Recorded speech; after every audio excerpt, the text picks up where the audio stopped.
Marilah kita berdoa. Bapa yang Maha Baik, Engkau senantiasa menganugerahkan rasa sukacita di dalam kehidupan kami. Namun karena kekhawatiran, ketakutan, ketidakpastian, iman kami menjadi goyah. Kuatkanlah selalu iman, harapan, kasih yang Kau berikan kepada kami, agar kami mampu untuk melihat Engkau yang senantiasa menganugerahkan cinta dan sukacita dalam kehidupan kami. Bunda Maria, Bunda yang mulia, ajarilah kami untuk setia seperti Engkau dalam mewartakan sukacita ilahi. Amin. Pembacaan diambil dari Injil Matius bab 11 ayat 2-11. Sekali peristiwa, Yohanes Pembaptis yang berada di penjara mendengar tentang pekerjaan Kristus. Lalu ia menyuruh murid-muridnya bertanya kepada Yesus, "Engkaukah yang akan datang itu, atau haruskah kami menantikan orang lain?" Yesus menjawab mereka, "Pergilah dan katakanlah kepada Yohanes apa yang kamu dengar dan kamu lihat. Orang buta melihat, orang lumpuh berjalan, orang kusta sembuh, orang tuli mendengar, orang mati dibangkitkan, dan kepada orang miskin diberitakan kabar baik. Berbahagialah orang yang tidak menolak Aku." Setelah murid-murid Yohanes pergi, mulailah Yesus berbicara kepada orang banyak itu tentang Yohanes. "Untuk apakah kamu pergi ke padang gurun, melihat buluh yang digoyangkan angin kian kemari? Atau untuk apakah kamu pergi, melihat orang yang berpakaian halus? Orang yang berpakaian halus itu tempatnya di istana raja. Jadi, untuk apakah kamu pergi? Melihat nabi? Benar, dan Aku berkata kepadamu, bahkan lebih daripada nabi. Karena tentang dia ada tertulis, 'Lihatlah, Aku menyuruh utusanku mendahului engkau. Ia akan mempersiapkan jalanmu di hadapanmu.' Sesungguhnya Aku berkata kepadamu, di antara mereka yang dilahirkan oleh perempuan, tidak pernah tampil seorang yang lebih besar daripada Yohanes Pembaptis. Namun yang terkecil dalam kerajaan surga lebih besar daripada dia." Demikianlah sabda Tuhan. Saudari-saudaraku terkasih, pada minggu ini kita memasuki Minggu Gaudete. Antifon pembuka tadi mengatakan, "Bersukacitalah senantiasa dalam Tuhan. Sekali lagi kukatakan, bersukacitalah, sebab Tuhan sudah dekat." Hal ini menggambarkan suasana hati yang perlu kita bangun, yakni bersukacitalah. Bacaan pertama minggu ini mendeskripsikan luapan sukacita itu. Saya akan membacakannya lagi. Dikatakan dengan sangat jelas, padang gurun dan padang kering akan bergirang. Padang belantara akan bersorak-sorai dan berbunga.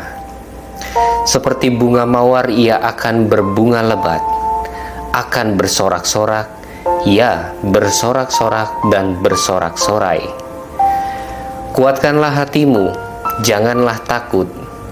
Lihatlah, Allahmu akan datang dengan membawa pembalasan dan ganjaran. Kegirangan dan sukacita akan memenuhi mereka. Kedukaan dan keluh kesah akan menjauh. Merenungkan tentang sukacita, mungkin di dalam hati kita berkata, apakah mungkin kita bisa selalu bersukacita dalam segala situasi? Apakah mungkin kita bersukacita dalam situasi terluka dan mengalami penderitaan? Untuk menjawab pertanyaan tersebut, mari kita masuk dalam pertanyaan lebih dalam. Sebenarnya, apakah musuh terbesar dari rasa sukacita itu? Musuh terbesar dari rasa sukacita adalah bahasa zaman anak sekarang itu overthinking, kekhawatiran, ketakutan, Dalam bacaan kedua juga tadi ditambahkan sikap bersungut-sungut dan sikap saling mempersalahkan. Perasaan-perasaan yang tadi saya sebutkan adalah perasaan yang sangat manusiawi, muncul dalam diri manusia. Namun, jika perasaan-perasaan tersebut berpengaruh begitu dominan di dalam diri kita, maka iman kitalah yang akan menjadi taruhannya. Mengapa? Karena tanpa sadar, kita tidak menempatkan atau melibatkan Tuhan dalam setiap pengalaman hidup kita. Ikut Tuhan itu tidak mudah. Ikut Tuhan itu tidak gampang. Apalagi ketika kita ditatapkan pada pengalaman yang tidak sesuai dengan harapan kita. Kita ditatapkan pada kegagalan-kegagalan kita.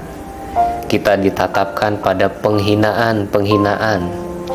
Kita ditatapkan pada kekecewaan-kekecewaan. Kita ditatapkan pada ketidakpantasan-ketidakpantasan. Kita ditatapkan pada penyakit yang membuat kita tidak berdaya. Kita ditatapkan pada penilaian-penilaian dan lain sebagainya. Apakah hal-hal tersebut sungguh mampu menghilangkan rasa sukacita di dalam diri kita? Pada sejatinya tidak, sama sekali tidak. Kita dapat belajar dari nasihat yang diberikan pada bacaan kedua.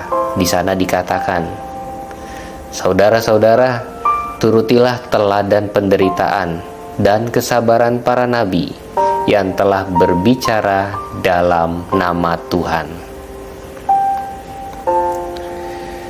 Kesabaran menjadi kunci menemukan sukacita.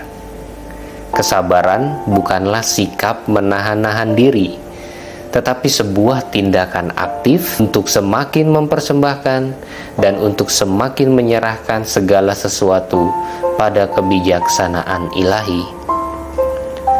Kesabaran merupakan sebuah keutamaan Kristiani.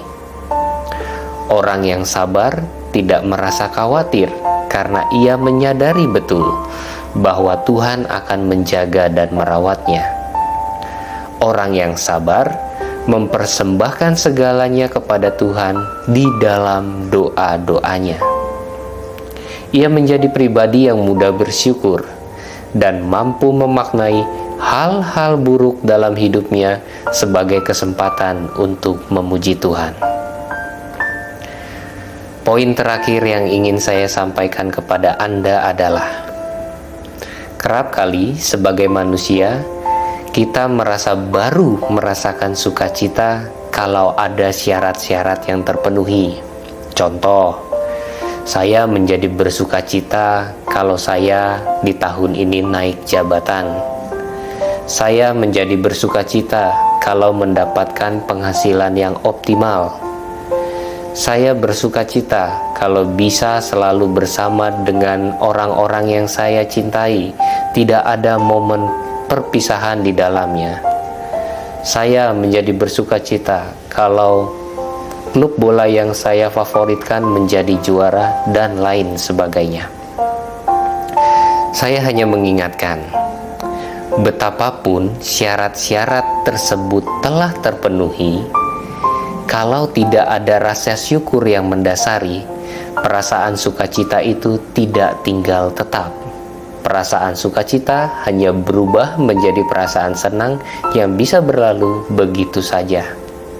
Tetapi sebaliknya, apapun situasi hidup Anda, apapun pengalaman yang menimpa Anda, kalau itu semua dilihat dalam kacamata syukur, rasa sukacita itu tidak akan pernah padam. Rasa sukacita itu tinggal tetap dan selalu memberikan kita pengharapan. Hari ini Yesus memuji Yohanes Pembaptis yang adalah orang besar. Yohanes Pembaptis menjadi besar bukan karena kekuasaan dan juga bukan karena kekayaan, tetapi ia menjadi besar karena kerendahan hatinya. Yesus mengatakan, "Camkanlah Di antara mereka yang dilahirkan oleh perempuan, tidak pernah tampil seorang yang lebih besar daripada Yohanes Pembaptis. Yohanes Pembaptis hidup dalam kebenaran. Ia menjadi pribadi yang bersukacita dalam pekerjaan yang sangat sederhana. Pekerjaannya apa? Pekerjaannya hanya mempersiapkan jalan untuk Tuhan. Ketika Tuhan yang dinantikan telah datang, ia mundur perlahan-lahan tanpa pernah merasa kalah peran. Yohanes Pembaptis tidak merasa bahwa ketika Yesus datang, maka perannya itu telah disingkirkan. Tidak. Dia dengan rendah hati menyadari betul bahwa Yesuslah yang paling utama. Maka dia mengatakan, biarlah ia semakin besar dan aku semakin kecil. Saudari-saudaraku yang terkasih, selamat memasuki Minggu Gaudete. Semoga kita semua selalu senantiasa diberikan rahmat sukacita di dalam Tuhan yang senantiasa memberikan kita pengharapan. Ingat, Tuhan sayang padamu dan jangan lupa berdoa hari ini. Tuhan memberkati.